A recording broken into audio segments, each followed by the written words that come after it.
If you've never heard of the Kingdom of Axum, that's not because it wasn't important. It's because history didn't bother telling you. Axum was one of the most powerful civilizations of the ancient world, rivaling Rome, Persia, and China, yet it's rarely mentioned outside of Africa. So let's fix that. This is the entire history of the Kingdom of Axum. Axum emerged around the 1st century CE in what is now Ethiopia and Eritrea, but its roots go back even further. Long before Axum, the region was already wealthy, connected, and technologically advanced. It sat at the crossroads of Africa, Arabia, the Mediterranean, and the Indian Ocean, making it perfectly positioned for global trade. Axum didn't just trade locally, it traded ivory, gold, iron, salt, incense, and slaves with Rome, India, and the Middle East. Roman merchants knew Axum well.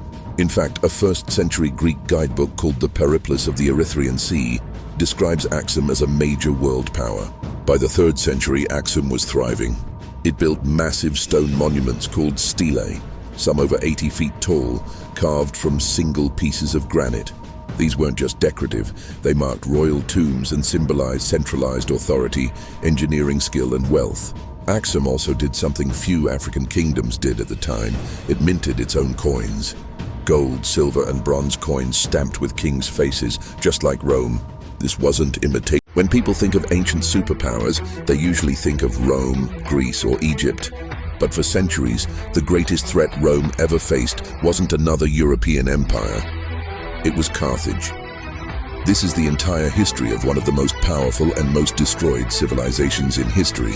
Carthage was founded around 814 BCE on the coast of modern-day Tunisia by Phoenician settlers from the city of Tyre in today's Lebanon.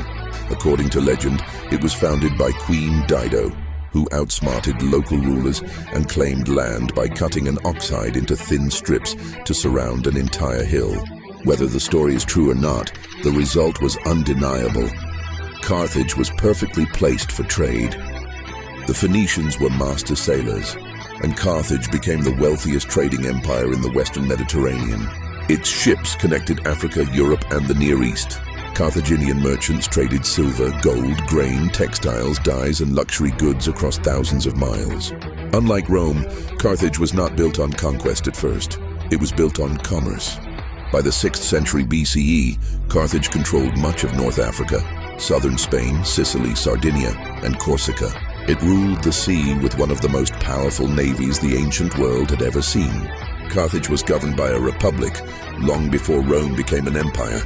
Power was held by wealthy merchant families, overseen by elected officials and councils.